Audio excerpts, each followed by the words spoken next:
Assalamualaikum warahmatullahi wabarakatuh. Perkenalkan, nama saya Dini Fitriani dari kelas 10 Multimedia 2. Di sini saya mengikuti tes lisan pelajaran fisika, yaitu menjawab pertanyaan-pertanyaan. Ke-1. Apa saja ciri-ciri GLB? Ciri-ciri GLB yaitu lintasannya berupa garis lurus, kecepatannya tetap, kecepatannya 0, panjang lintasan yang ditempuh sama dengan luas grafik, V kurang Vs kurang T. Kecepatan berbanding lurus dengan perpindahan dan berbanding terbalik dengan waktu. 2. Apa saja ciri-ciri GLBB? Ciri-ciri GLBB yaitu lintasannya berupa garis lurus, kecepatannya berubah beraturan, percepatannya A sama dengan konstan, grafik V kurang Vs kurang T miring ke atas ke bawah. 3. Coba terangkan contoh dari gerak parabola dalam kehidupan sehari-hari. 1. Gerak bola tenis ketika melambung akibat dorongan dari raket tenis. Gerakan bola basket yang masuk ke ring, gerakan bola golf setelah dipukul oleh pemain menggunakan stick golf, gerakan bola voli dalam gerakan lompat jauh, bom yang dijatuhkan dari pesawat, serta benda yang dilempar dari atas ke bawah jarang, penembak rudal atau mortir. 4. Jelaskan konsep sederhana dari hukum 1 Newton. Konsep sederhana dari hukum 1 Newton yaitu setiap benda akan diam atau bergerak lurus beraturan jika resultan gaya yang bekerja pada benda tersebut sama dengan 0.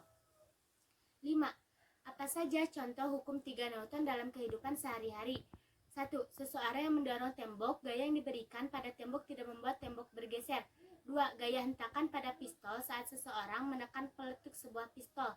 3. Gerakan putaran ban mobil. 6. Terangkan bagaimana konsep gaya berat, gaya normal, dan gaya gesek. Gaya berat yaitu gaya yang dimiliki suatu benda akibat pengaruh percepatan gravitasi dengan arah selalu tegak lurus menuju pusat bumi. Gaya normal yaitu gaya penyeimbang yang bekerja pada benda, dua permukaan benda yang bersentuhan dan arahnya selalu tegak lurus dengan bidang tersentuh. Gaya gesek. Gaya gesek yaitu gaya yang timbul akibat kekasaran dua permukaan benda yang saling bersentuhan. 7. Apa yang dimaksud dengan momentum dan impuls? Momentum yaitu salah satu sifat yang pasti dimiliki oleh benda yang bergerak.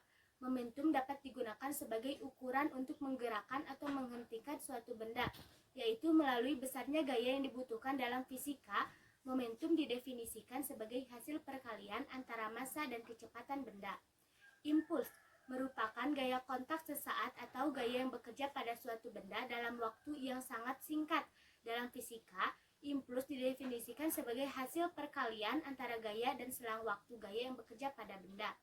8. Jelaskan syarat berlakunya hukum kekekalan momentum.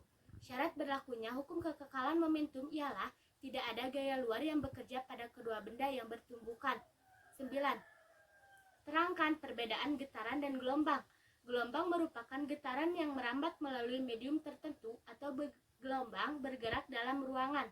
Sedangkan getaran tidak merambat atau terlokalisasi dari suatu gerak bolak-balik di sekitar titik setimbang. 10. Jelaskan jenis-jenis gelombang berdasarkan arah perambatannya dan sebutkan contohnya dalam kehidupan sehari-hari. Yaitu gelombang transversal, yaitu gelombang yang arah rambat tegak lurus pada arah getarannya. Contohnya gelombang air, tali, dan cahaya. Gelombang longitudinal. Gelombang longitudinal yaitu gelombang yang arah rambat dan arah getarnya sejajar. Contohnya gelombang pegas dan bunyi. Mungkin sekian dari saya. Mohon maaf bila ada kesalahan. Wassalamualaikum warahmatullahi wabarakatuh.